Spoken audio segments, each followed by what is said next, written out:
yang ya Angry Birds.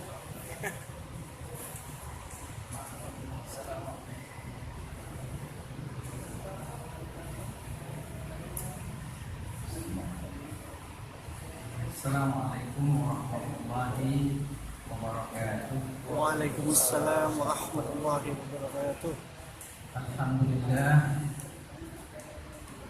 Alhamdulillahilladzi anzala sakinata fi qulubil mu'minin asyhadu an la ilaha illallah wa asyhadu anna Muhammadar Rasulullah. Allahumma shalli ala Muhammad wa ala ali Muhammad.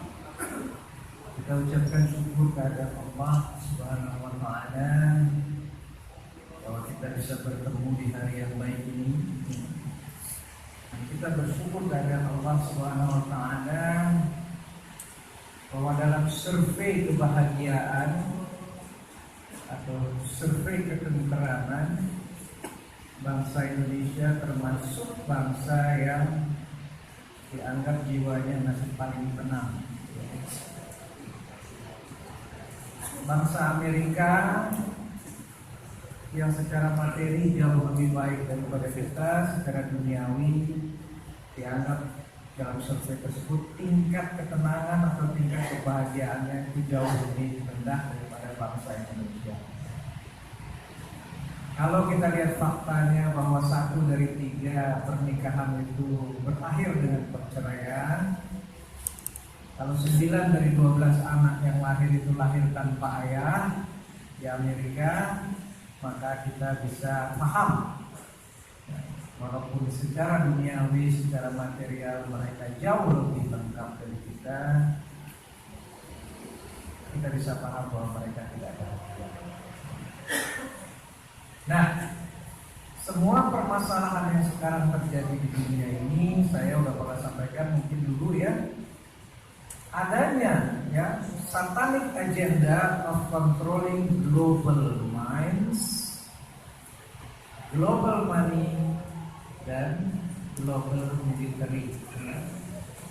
Kalau bahasa Ibnu Khaldun ya, jangan pernah serahkan 2 hal kepada orang asing, yaitu uang dan senjatamu. Money and military jangan pernah diserahkan kepada orang asing. Asing lebih besar kepada, kalau saya adalah yang terkait dengan mind ya. Asing itu adalah yang pikirannya, filosofinya, prinsip-prinsipnya berbeda atau asing dari prinsip-prinsip dan pemikiran kita. Ya, kita tahu bersama bahwa Usul fikri itu sesuatu yang berjalan terus-menerus dan tidak akan pernah berhenti ya. Penetrasi ke dalam pikiran kita, cara berpikir kita, yang ujung-ujungnya adalah bukan hanya membuat kita tambah miskin, tetapi berbuat kita tambah tidak bahagia. Makanya walaupun surveinya bagus, tapi kita lihat di Indonesia juga mulai banyak kerusuhan ya. Banyak orang yang berbuat hal-hal yang sifatnya vulgar dan sebagainya.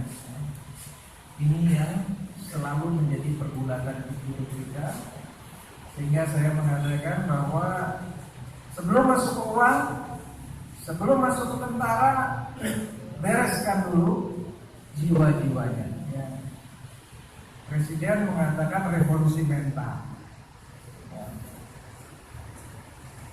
Setuju saya, ya, mental adalah salah satu yang harus dibereskan, tetapi yang paling penting bukan mentalnya. Mental itu terkait dengan pikirannya, ya. Yang paling penting sebetulnya adalah konsep tentang kehidupan itu sendiri apa. Ya. Jadi konsep seseorang tentang kehidupan itu menentukan cara berpikirnya, menentukan mentalitasnya. Dari mentalitasnya akan menentukan apa tindakan-tindakannya. Jadi iman itu, kalau saya simpel aja, di sini cuma iman itu dua hal ya dalam konteks psikologis. Pertama, konsep iman itu sendiri beres nggak di dalam kepala kita? Iman itu tidak selalu bagus ya. Di dalam surat Al-Baqarah ada kata-kata yang mengatakan ini di sana, nah amarukum imanukum, kalau nggak salah seperti itulah. Kira-kira ya, sangat buruk apa yang diperintahkan oleh iman kalian itu. Berarti iman itu ada iman yang buruk. Bahasa simpelnya iman itu adalah kepercayaan. Ya. Tapi kalau Quran menyatakan ya ayyuhalladzina amanu, yang dimaksud itu tentunya adalah iman Islam. Jadi iman dua konteksnya. Pertama, isinya atau konsep yang ada di dalam iman itu apa yang Anda percayai. Kedua adalah intensitasnya. Seberapa jauh Anda mempercayai atau meyakini yang menjadi keimanan Anda itu. Nah, kalau secara ilmu psikologis atau secara simpel saja, kemana mata memandang, di situ Anda menuju. Jadi kalau mohon maaf ya, dalam beberapa hal bangsa Indonesia ini bagus, tetapi dalam beberapa hal bangsa Indonesia ini masih ketinggalan. Ya, kemana bangsa Indonesia ini menuju, menunjukkan iman bangsa Indonesia ini ada di mana. Jadi kalau sekarang kita misalnya belum puas menyatakan bangsa Indonesia ini hidupnya masih belum benar, maka iman bangsa Indonesia secara kolektif belum benar. As simple as that. Kalau ada di antara kita merasa hidup kita belum sepenuhnya maksimal, belum sepenuhnya benar, kemungkinan iman kita juga belum maksimal. Iman kita harus terus diperbaiki. Nah, dalam buku saya Celestial Management, simpel saja, kembali kita ulang kalau sudah pernah dengar. Hidup itu cuma 3 kok. Ya, dunia ini cuma 3, lapangan buat 3 hal. Pertama, hidup itu adalah wana khalaqul jinna wal insa illa liya'budun. Hidup itu cuma untuk ibadah. Gak ada yang lain. Itu kata Allah SWT ya, di surat apa itu ya, Az-Zariyat ya, surat Az-Zariyat. Kuciptakan cuma untuk beribadah, nggak ada yang lain. Nah, cuman tentunya kita sama-sama sepakat dulu, ibadah itu bukan hanya di sajadah.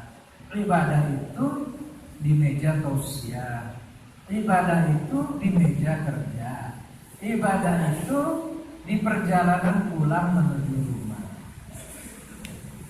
Sehingga kalau ibadahnya sudah kepada Allah ya, ibadahnya kepada Allah, maka unsur keduanya, hidup itu adalah kemakmuran ya, wealth.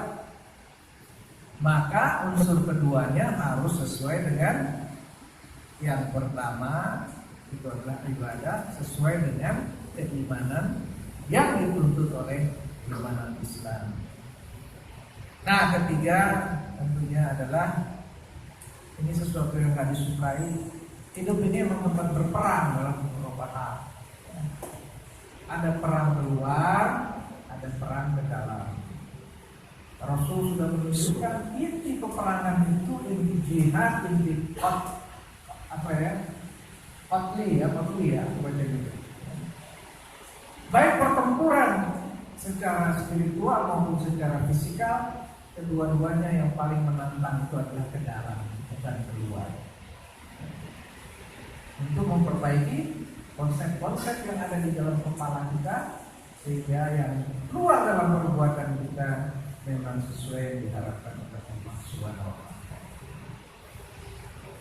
Kita sudah membahas juga tentang secara garis besar bahwa kalau bicara tadi penetrasi dari sisi pikiran, dari sisi senjata militer, dan dari sisi money, maka alat yang dipakai untuk penetrasi ini adalah global banking system.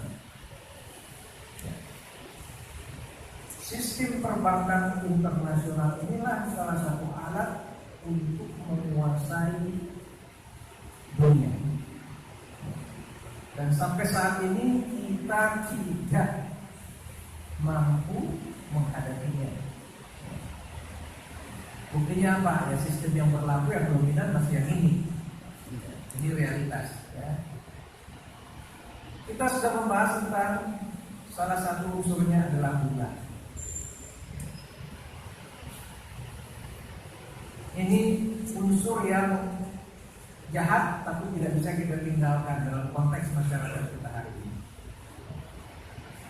Hanya orang-orang dengan kondisi tertentu sajalah yang sanggup meninggalkannya, karena secara umum umat Islam belum memahami atau belum mau membenarkan konsep di kepalanya tentang apa itu uang. Ya. Nah, saudara-saudara sekalian, di dalam surat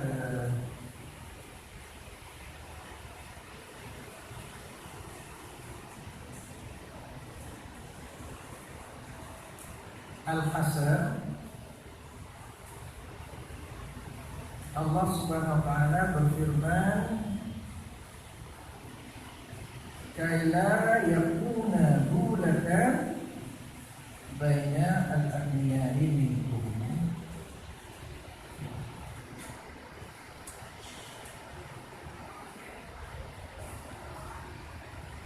Kaila, ini saya coba terjemahkan. Kai itu adalah kira-kira di sini diartikan agar, ya. La itu suatu negasi, tidaklah atau bukan. Yakuna, ya. Ia di sini menunjukkan fi'il mudhari, kira-kira ditambah jamak di sini menjadi agar tidaklah mereka, ya. Ininya nih yang menunjukkan merekanya. Ini yang ketiga, dia dikasih guna, dikasih jamak menjadi mereka. Mereka adalah dulatan. Ya, ini selalu diterjemahkan sebagai berputar, ya. Tapi sebetulnya ini adalah ciri kata benda atau isim, ada di tanwin. Agar tidaklah mereka perputaran sebetulnya, ya. Agar tidaklah terjadi perputaran, ya. Mereka ini di sini adalah harta, ya, kekayaan, ya. Atau mau lebih gampang adalah agar tidaklah berputar harta itu baina di antara al-aghniyai, ya. Al-aghniyai ini dari ghaniyun sebetulnya, akar katanya ghani, ya, ghani, ya. Agar harta itu jangan berputar di antara orang-orang kaya, di antara minkum, di antara kalian. Ini penting, ya. Harta itu jangan berputar di segolongan orang tertentu saja. Kenapa penting? Kita ada contoh yang simpel saja. Kalau kita punya uang dolar 10.000 dolar atau 5.000 dolar, yang nilainya kalau kursnya 10.000 adalah, kalau 1.000 itu 10 juta, kira-kira kita buka rekening di Singapura nggak, Pak? Rasanya sih enggak, ya, karena begitu Singapurnya aja pesawatnya sudah 1.000 dolar. Tapi kalau uang kita, ya, 1 miliar dolar, kira-kira buat rekening nggak kita di Singapura? Saya berani jamin, ya, bukan saja agak mungkin, tetapi hampir pasti, ya, orang yang foreign exchange-nya atau falasnya itu besar, dia tidak lagi mau menaruh resikonya di satu keranjang telurnya kecil, termasuk dia tidak mau taruh resikonya hanya di satu negara saja. Dia akan buka rekening di Australia, dia buka rekening di Singapura. supaya ada apa-apa kerusuhan lari ke Singapura, lari ke Australia. Apa yang saya mau katakan? Begitu porsi harta itu sudah terkumpul di sedikit tangan, maka harta itu bukan harta Indonesia lagi, karena dia pindah dengan cepat. Ada kerusuhan politik sedikit, hilang, lari keluar. Apalagi porsi sistem keuangan Indonesia yang terlalu terbuka. Ini contoh ya, ayat tadi mengatakan jangan harta itu hanya di tangan 2-3 orang, 5 orang, 10 orang. Ya. Kalau 2-3 orangnya seperti seperti Khalifah Abu Bakar, tidak ada masalah. Tapi zaman sekarang terkumpulnya di mana? Mohon maaf, di minoritas. Ya. Apakah itu minoritas agama, ataukah itu minoritas ras, ataukah itu minoritas ideologi? Harta itu terkumpul di mereka. Sehingga mereka merasa, atau jangan mereka lah, uang Indonesia itu tidak merasa berkepentingan terhadap rakyat Indonesia. Uangnya Indonesia tidak berkepentingan kepada rakyat Indonesia. Karena bersekumpulnya uang bukan di orang-orang yang prinsip-prinsipnya, pandangannya, kepentingannya sama dengan mayoritas bangsa. Saya lihat di Kompas minggu lalu, ini dahsyat sekali sebetulnya. Hasil survei World Bank, Indonesia termasuk negara dengan tingkat gap sosial gap tertinggi. Dikatakan di situ 1% masyarakat Indonesia menguasai 50% daripada kekayaan nasional. 1% menguasai 50% kekayaan nasional. Jadi 50%-nya kira-kira kasar dibagi di antara 99% rakyat. Nah, kembali lagi ke prinsip tadi, jangan berputar di antara orang-orang tertentu saja. Kira-kira yang 1% ini uangnya di mana? Uangnya pindah-pindah, loncat-loncat, kadang-kadang ke Jakarta, kadang-kadang di London. Itu bukan uang Indonesia, itu uang orang-orang yang mengaku menjadi warga negara Indonesia, tapi ideologinya, kepentingannya belum sama dengan Indonesia. Teman saya sudah bercanda, kedua kemungkinannya asing atau asing. Saya nggak bicara asing atau asing dalam konteks ras, ya. Saya bicara tentang iman, cara berpikir mereka yang berbeda dengan kita. Nah, bicara tentang fractional reserve requirement, ya, atau giro wajib minimum, itulah alat, ya, selain bunga, ya, ini yang nomor 2 ini. Inilah alat untuk menciptakan kesenjangan yang luar biasa. Kenapa demikian? Kita sama-sama sudah tahu. Ini satu kiai juga ini. Kiai ini aja mendukung nih sistem keuangan Islam nih, ya. Jadi kalau ada kiai dari langitan yang mendukung, misalnya, saya mempertanyakan, misalnya. Nah, salah satu alat untuk menciptakan gap tadi supaya uang itu hanya berputar di antara orang kaya saja adalah yang disebut perbankan disebut sebagai fractional reserve. Mungkin sebagian udah pernah ngobrol di sini, udah tahu lah maksudnya, simpel, ya. Pokoknya bank komersil atau bank milik private, bukan milik negara, mempunyai hak untuk mencetak uang giral berkali-kali lipat daripada deposit yang diterimanya. Ini dia. Banks create money supply.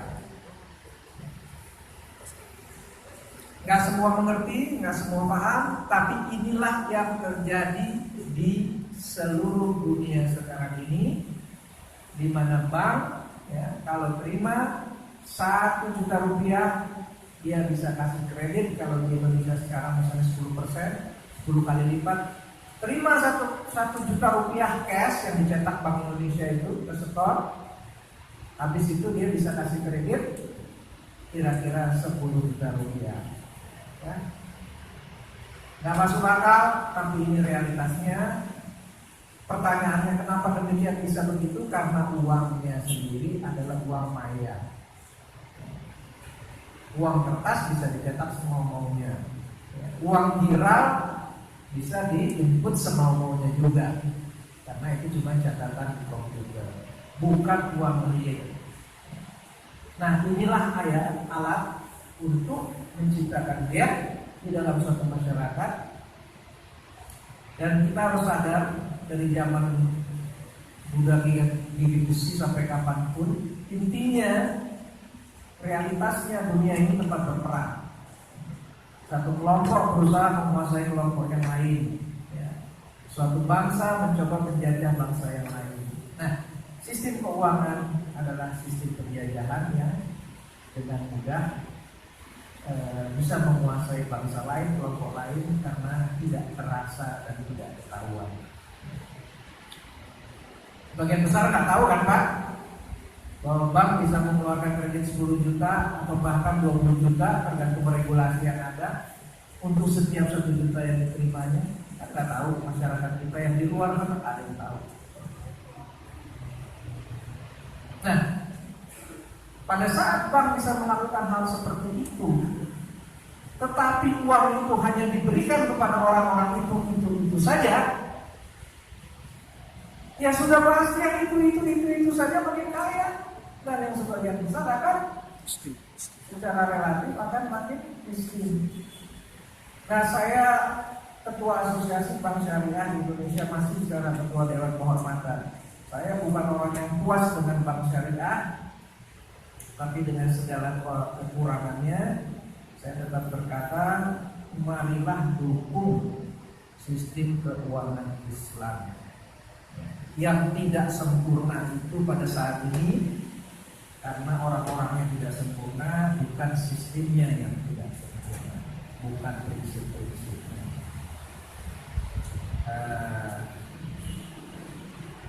Supaya kita ada waktu buat tanya jawab, saya tutup saja dulu. Orang ini namanya Steve Hanke, ya, profesor yang terkenal di John Hopkins. Pada saat krisis 98, Presiden Soeharto mengundang dia ke Indonesia untuk menerapkan currency board system, tetapi nggak sempat karena menteri-menterinya udah balelo semua. Pada saat itu Soeharto akan melakukan tindakan yang benar sebetulnya setelah dia melakukan begitu banyak kesalahan, dengan mengundang Steve Hanke, tapi nggak sempat dijalankan karena menterinya sudah pada balelo. Dalam satu email kepada saya di tahun 2009, dia mengatakan, I am thinking that maybe one way to get rid of fiat money, barangkali satu cara untuk melepaskan diri daripada uang fiat, uang kepercayaan, ya, uang palsu, ya, yang di kantong-kantong kita itu, ya, yang berharga karena ada cap di sini Bank Indonesia, ya, sebetulnya nggak ada harganya di kertas. Ya. Cara untuk melepaskan diri dari fiat money, caranya mungkin salah satunya adalah untuk mulai Ustadz via Islamic. Demikian dulu. Siapa yang mau bawakan acara, kalau ada pertanyaan atau komentar silahkan saja. Bagi yang kurang paham, nggak apa-apa, pelajari aja lagi nanti. Cari aja di mana, di Satanic Finance, cari di mana, di Google pasti ada itu, orang yang ngasih materi gratis dan sebagainya, yang bisa di print dan sebagainya. Kalau nggak sempet juga, ya minimal percaya dulu lah.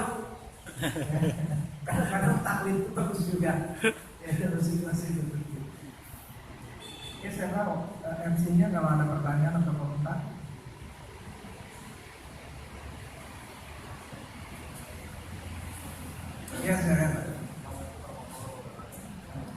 Waalaikumsalam warahmatullahi wabarakatuh. Mic-nya kali kasih video ada mic lagi ya? Ya, ini. Ya gimana sih? Lanjutin yang tadi Ustaz, jalannya melalui Islamic Banking, karena kan mungkin di Islamic Banking juga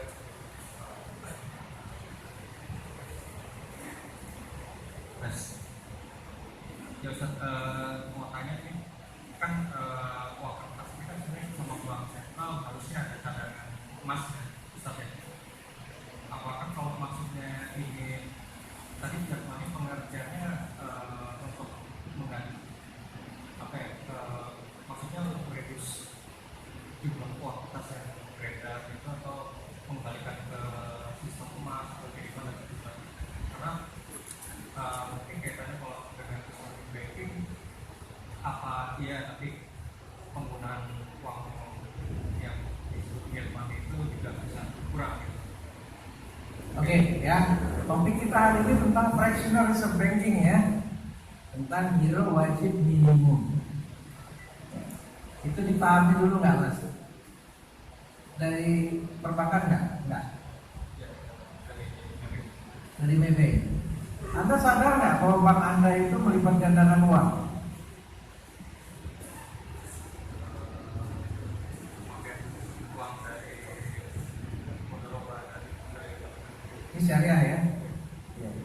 Anda sadar dulu pernah di bank juga dong, selain syariah pernah di konvensional kan?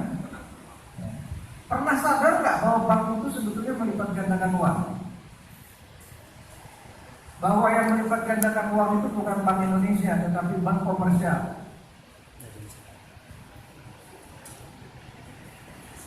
Nggak sadar kan? Mas? Nanti cari data lagi ya tentang fractional reserve banking ya.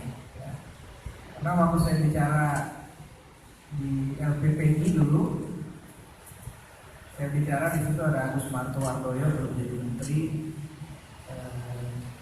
moderatornya salah satu gubernur Bank Indonesia mantan, yang orang rote itu namanya itu bankir-bankir. 95% bankir itu tidak mengerti apa yang sedang dia lakukan dalam konteks yang saya bicara ini. 95% bankir tidak paham apa yang sedang dia lakukan. Apalagi rakyat.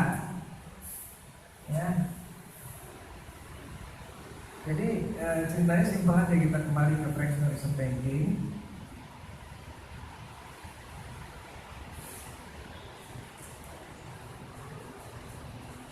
Rumusnya simpel aja. Sekarang giro wajib minimum berapa di Indonesia? 5%. Ya, taruhlah 5% ya. Kalau giro wajib minimum itu 5%, berarti bank komersil bisa melipat gandakan uang maksimal 100% dibagi 5% sama 20 kali lipat. Ya. Bingung kan Mas ya? Ini bankir loh. Bingung loh. Ya. Coba bayangkan rakyat. Coba bayangkan ekonom-ekonom itu yang ngomong nggak keruan kemana, ngambil contoh Amerika, ngambil contoh Inggris, nggak sama. Kondisinya nggak sama. Ya, kita ambil contoh aja simpel ya, Mas ya. Ini giro wajib minimum 5%. Secara teori, kalau GWM itu 5%, maka bank bisa melipat gandakan uang 100% dibagi 5% sama dengan 20 kali lipat. Artinya, untuk secara teoritis belum tentu maksimal juga ya. Untuk setiap 1 rupiah yang diterimanya, bank bisa memberikan kredit maksimal 20 rupiah. Ya. Kenapa demikian? Saya kasih contoh yang simpel saja. Nasabah A menyetor 1 juta. Ya. Kalau GWM-nya 5%, berarti bank bisa kasih kredit berapa? Secara pandangan umum. Secara pandangan umum dulu ya, jangan secara pandangan rahasia ya. Secara umum kalau 5% itu menjadi cadangan bank, maka yang bisa diberikan dari 1 juta itu dalam bentuk kredit kepada B atau B1, B2 dan sebagainya adalah 950.000. Betul ya Mas ya? Mas siapa yang parkir tadi? Ya? Wira. Mas Wira. Karena 50.000-nya harus jadi reserve kan? GWR. Nah, kejadiannya adalah waktu bank memberikan yang 950.000 ini kepada B, yang diberikan itu apa?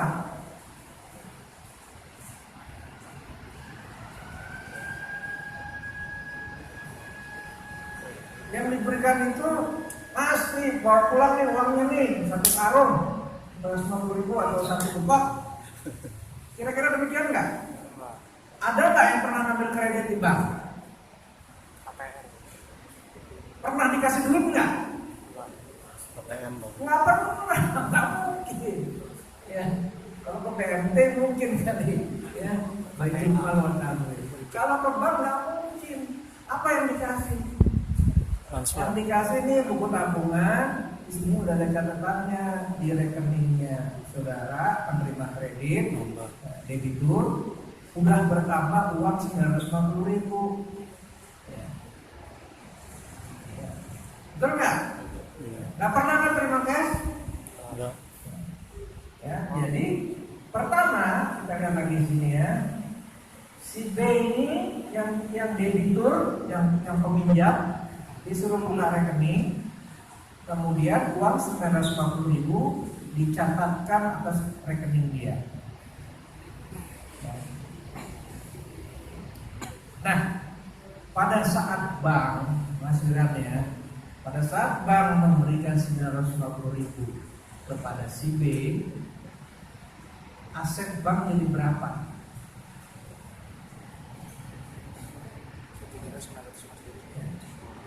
Aset bank yang tadinya misalnya kita anggap saja cuma 1 juta, ini cuma 1 deposan, cuma 1 orang yang nyimpan, berubah menjadi 1 juta plus 950.000, menjadi 1.950.000, karena yang 1 juta ini kan di rekening A, deposit, ya. Kemudian dibuka catatan baru di rekening B 950.000, deposit juga. Maka deposit bank langsung jadi 1.950.000 pada saat itu juga. Jadi kalau tadinya giro wajib minimumnya 5% kali 1 juta, begitu dia bank kasih kredit, giro wajib minimumnya adalah 5% dari 1.950.000. Nah, ini dalam sehari atau dalam periode tertentu terjadi berkali-kali. Banyak orang terima kredit, segala macam. Tinggal katakannya, kita kasih kredit di sini, rasionya masih cukup nggak nih? Rasio bukan uangnya masih cukup, karena uangnya nggak ada.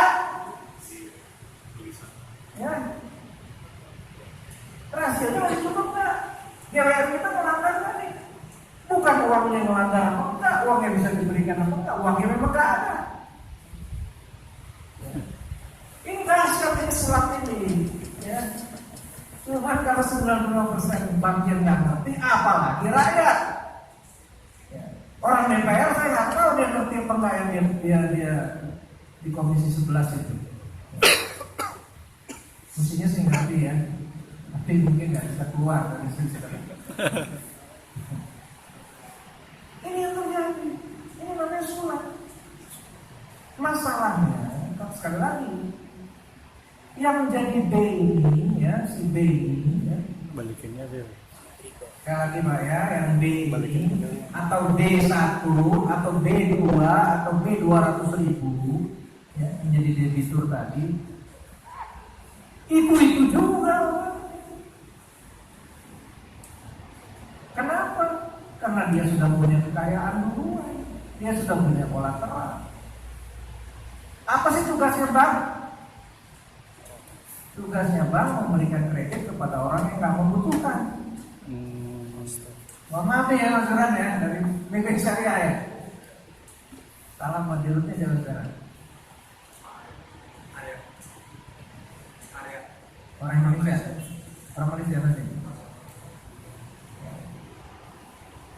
Tugas bank memberikan kredit kepada orang yang nggak membutuhkan. Kalau Anda butuh uang, ya, dalam pengertian Anda hidupnya susah, nggak punya sesuatu yang dijaminkan, betul-betul butuh lah, dijamin bank nggak akan ngasih. Itu aja sih.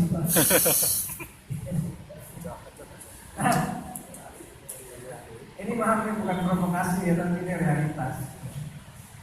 Waktu 98 krisis itu kemalangan atau keuntungan atau keberuntungan. 98 kan krisis kan? Ya. Banyak orang di layoff, dipecat, nggak ada kerjaan. Itu kemalangan atau keberuntungan? Kemalangan bagi mayoritas, keberuntungan bagi orang-orang tertentu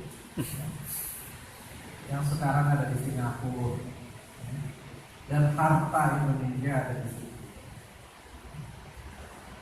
Jadi bagaimana kita mau mengatakan kesetaraan, reformasi setiap warga negara adalah sama kalau startnya juga nggak sama, mulainya udah nggak sama, dia udah ngerampok duluan, kita dirampok gitu. Habis itu dia balik lagi, uangnya masuk sedikit, dia mulai ikut politik, dia mulai ikut jadi pengusaha, jadi apa? Jadi partai politik, dia ikut menjadi pemerintah. Bukan secara individu nih ya, secara kolektif. Mohon maaf, saya tidak memusuhi Ahok karena Ahok boleh lah. Tetapi secara kolektif kita harus sadar modal dia gak sama dengan modal kita. Startnya beda. Waktu zaman Belanda ya, ada golongan Eropa, privilege-nya beda.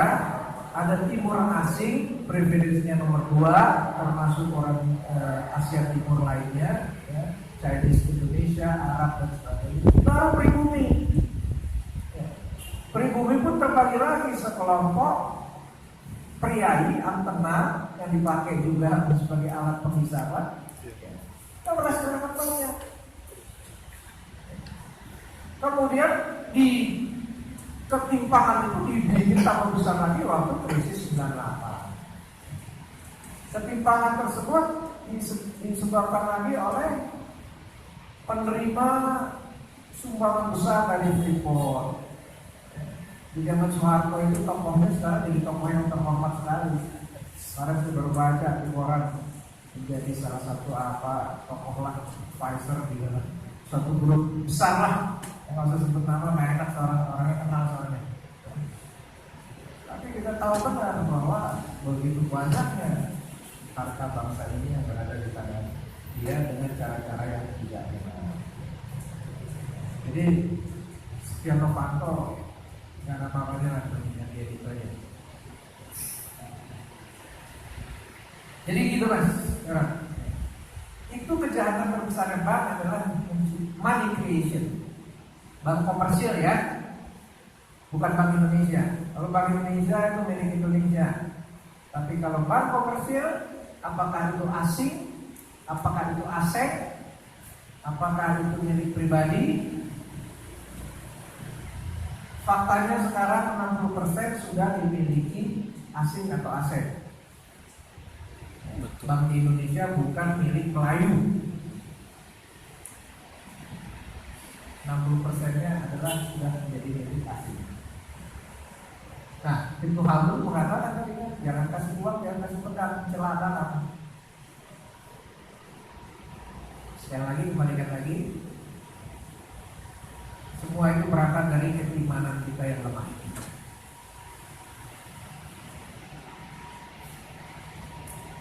Dan dikaitkan dengan pertanyaan Anda Mas Duran soal fiat money tentang uang. Fiat money lah yang memungkinkan sistem ini jalan. Ya. Jadi kalau uang itu real, Apakah uang itu dinar, apakah uang itu dirham, apakah uang itu beras, apakah uang itu jagung, apakah kombinasi daripada benda-benda real, maka sistem yang jahat ini nggak bisa jalan. Kemudian Anda menyinggung juga tentang syariah. Saya katakan lagi, sepemahaman saya, bank syariah di Indonesia, di Malaysia, di Arab, dimanapun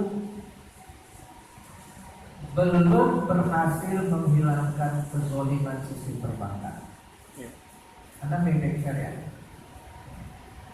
Bank syariah baru mampu menghilangkan satu kezaliman, ya, tadi saya gambarkan, yaitu kezaliman bunga, interest. Itu saja, ya. Financial interest, ya. Baru itu yang dihilangkan oleh bank syariah. Yang dua lagi, yang namanya fractional reserve requirement dan fiat money, berada di luar kemampuan bank syariah. Artinya, bank syariah perlu didukung kan? Bank syariah perlu didukung karena dia berhasil mengurangi kezaliman sistem yang ada, bukan karena dia udah benar.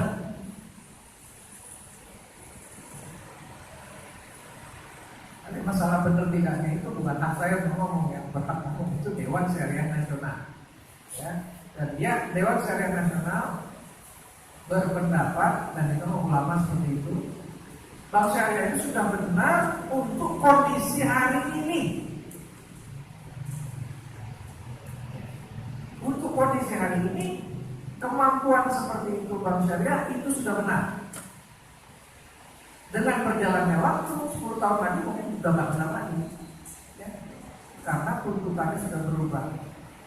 10 tahun lagi mungkin yang diharapkan oleh Dewan Syariah Nasional itu bukan bunga. Yang diharapkan adalah uang kertas. Kita nggak tahu, ya. Karena ini namanya muamalah, bukan ibadah mahdoh. Selalu berkembang.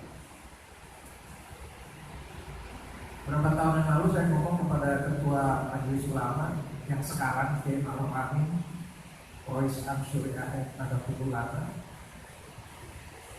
soal uang kertas, soal uang fiat itu. Beliau masih mengatakan, jangan dulu ya Pak, saya nggak ngerti, pelan-pelan.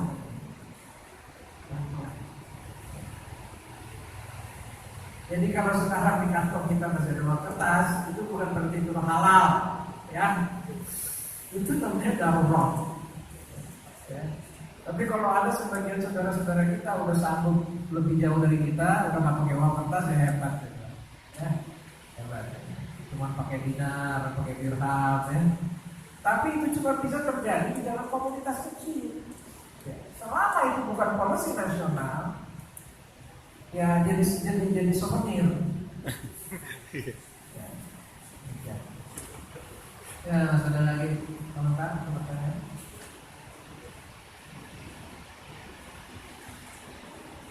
Ada pertanyaan lain, Pak?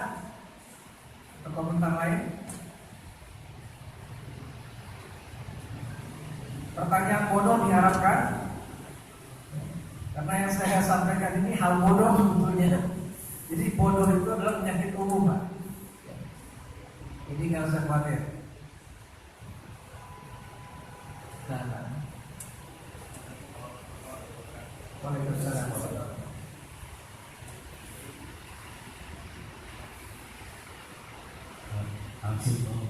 Cuman saya sampai dengan sekarang masih bertanya-tanya mengenai riba, Ustaz.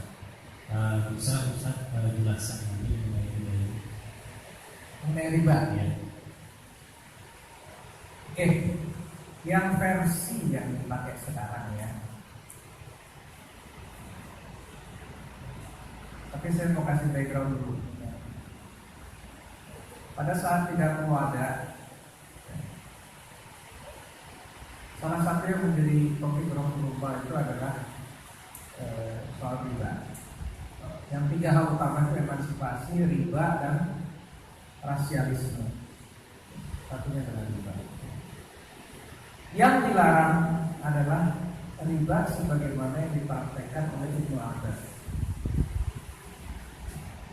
Itu namanya riba jahiliyah. Apa itu riba jahiliyah? Seseorang meminjam uang kepada orang yang lain untuk 1 bulan tanpa bunga, tapi waktu 1 bulan dia nggak berhasil mengembalikan. Kemudian krediturnya bilang, yang memberikan uang bilang, ya udah saya perpanjang sebulan lagi, tetapi kena 1% atau 2%. Itu riba jahiliyah. Jadi riba jahiliyah itu pada dasarnya adalah dam, penalti keterlambatan membayar, bukan bunga dalam pengertian sekarang. Yang kita praktekkan hari ini, begitu Anda signing akan kredit, argo udah jalan. Ya ada bedanya ya Mas ya. Satu hanya sebagai penalti atau hukuman, yang satu memang bunga adalah nilai sewa uang. Nah inilah yang tak boleh. Kemudian secara prinsip, secara filosofis, bunga itu sewa terhadap uang berdasarkan unsur waktu, bukan berdasarkan unsur hasil.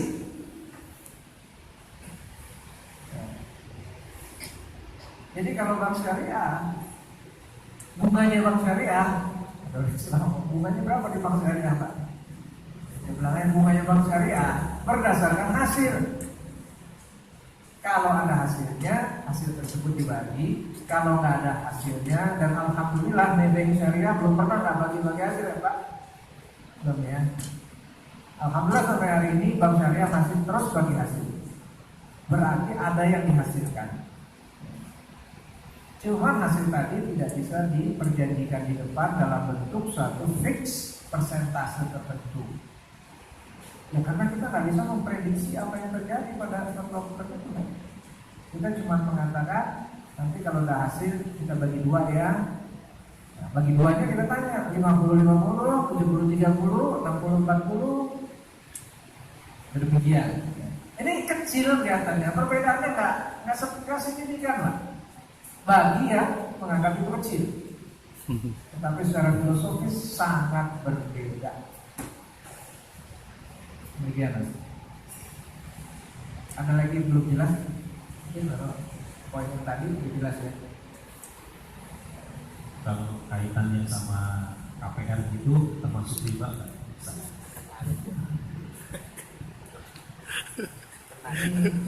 Ini sulit dijawab. Ya.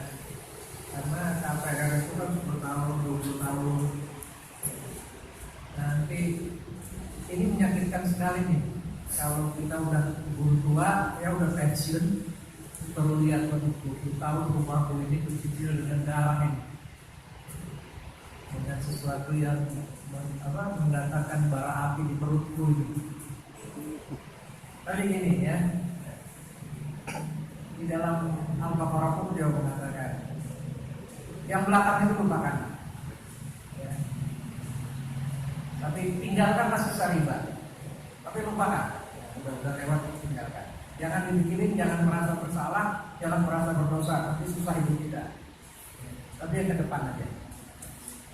Seperti yang lain-lainnya, KPR juga, ya semua yang berdasarkan bunga menurut fatwa Dewan Syariah Nasional adalah riba. Cuman sekali lagi, ada 2 challenge kita ke bank syariah. Pertama, mungkin challenge masalah harga. Wah mahal nih bank syariah, kalau di bank konvensional lebih murah ya. Saya rasa hal ini masih lebih mudah kita taklukkan ya. Kalau kita mau beli barang bagus, mahal nggak apa-apa, mendingan barang jelek tetapi murah. Jadi kita ambil bank syariah aja walaupun lebih mahal.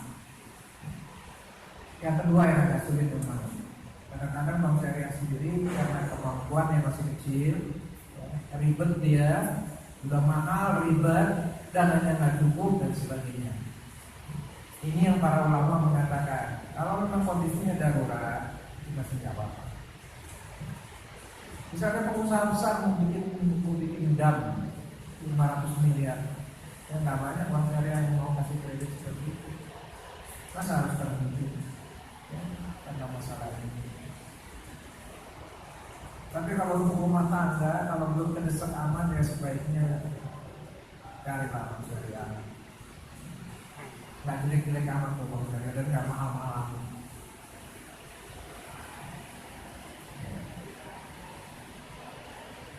Baik, waktunya sudah menjadi 14:04. Terus sekali lagi, saudara-saudara sekalian, akhir-akhirnya memang tetap yang ujungnya segala sesuatu itu adalah iman. Bagaimana keyakinan kita? Bagaimana konsep kita tentang hidup?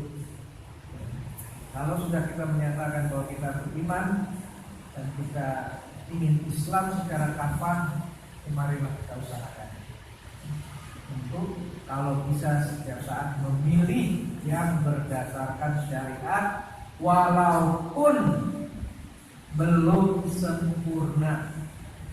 Islam is a process of becoming, not a state of being. Kemudian mungkin hal-hal yang sifatnya masih hilafiyah, hendaknya janganlah dibesar-besarkan. Musuh ini jelas, ya. Musuh ini jelas. Musuh yang besar itu jelas. Jadi jangan ada yang masalah hilafiyah, masalah kembali lagi, masalah klasik, yang tadi kunut apa enggak, yang tadi 23 rakaat atau 11, ya. Bahkan terakhir sekarang ini mohon maaf lah, saya nggak mengatakan itu hilafiyah. Ya. Tetapi sejak makin banyaknya orang yang belajar ke Saudi Arabia setelah Turki Utsmani diruntuh, setelah dikuasai oleh keluarga Saud, maka perdebatan itu udah mulai meningkat kepada celana panjang atau pendek, jenggot atau tidak jenggot, ya. Aurat itu yang mana bagi perempuan. Saya pikir namanya dakwah ya dakwah. Apa yang perlu disampaikan sampaikan. Tapi kalau itu sudah membawa kepada perpecahan, ini yang harus kita sadar. Karena selama ratusan tahun kita mengetahui Islam itu Sunni aja ada berapa mazhab.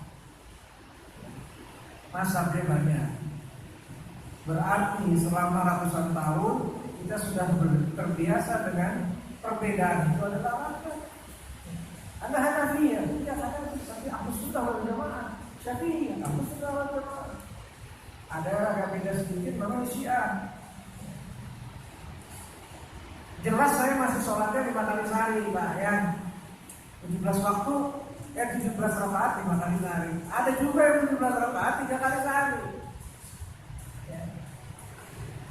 Ya, benar kan? Tahu kan? Ya. Yang disebut Syi'i itu sekarang. Mereka 17 rakaat 3 kali sehari. Tapi minimal mereka masih 3 kali. Ya. Di Quran dikatakan yang disebut itu memang 3 waktu. Jadi mereka sholatnya 3 kali sehari, yang 2 dijamak. Tapi masih sholat lah menurut saya. Ya, masih sholat. Saya tidak mengatakan bahwa jangan dilarang sudah itu. Ya. Tapi Syiah sebagai keyakinan itu urusan mereka. Ya. Mereka masih punya dalil juga loh, walaupun nggak belum benar. Yang kita harus hadapi adalah Syiah sebagai ideologi. Kalau mereka aktivitasnya sudah menyebabkan bangsa ini pecah, itu harus dihadapi. Demikian pula yang lain-lainnya kan. Ya. Kita baru punya asing berapa orang, berapa persen kita bakalan takut kan. Coba bayangkan kalau umat Islam ada golongan ini, golongan itu dan sebagainya. Ya. Jadi Pesan saya, dan ini terjadi di banyak masjid-masjid, terjadi perebutan kekuasaan siapa yang menjadi pengurus masjid. Ya, ini alirannya mana? Nah, ini menyedihkan. Kalau memang masjid tradisional, oke lah, yang jelas dari mana wakafnya siapa segala macam. Tapi kalau di kantor-kantor sendiri, di kalangan intelektual masih ada yang rebutan, saya Muhammadiyah, kita dominasi pengurusan masjid. Atau saya apalah ya, nah itu udah kata. Mari kita prioritaskan kepada hal-hal yang besar, jangan memperdebatkan hal-hal yang selalu bisa diperdebatkan, karena memang budaya Islam itu adalah budaya kritis sejak ratusan tahun, dan kita bersama-sama membangun keimanan bersama. Terima kasih. Assalamualaikum warahmatullahi wabarakatuh.